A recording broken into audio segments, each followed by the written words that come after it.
ओम नमः शिवाय। ओम नमः शिवाय।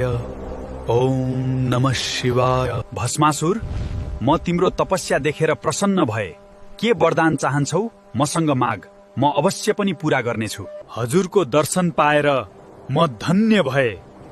मलाई संसारकै शक्तिशाली अमर बनाइदिनुस्।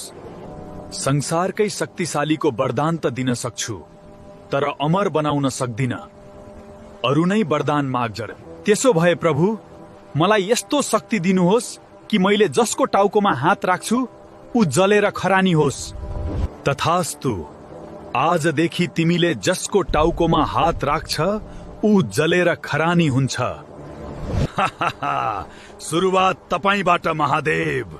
हेरौं यो शक्तिले तपाईलाई कसरी भस्म पार्छ। विष्णु, भस्मसुरले मेरो वरदानको दुरुपयोग गर्यो। यसको समाधान गर, नत्र अनर्थ हुन्छ। तपाई चिन्ता नलिनु महादेव, यसको समाधान अब म गर्छु।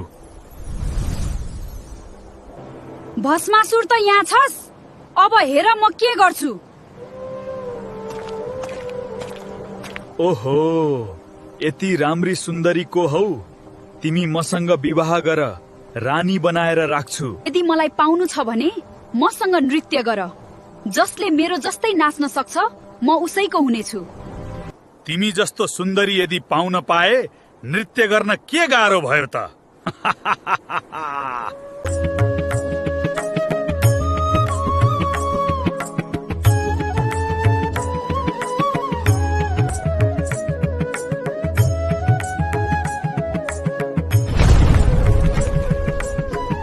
शक्ति मात्र भएर हुँदैन, त्यसलाई प्रयोग गर्ने सही विवेक र बुद्धि पनि हुनुपर्छ।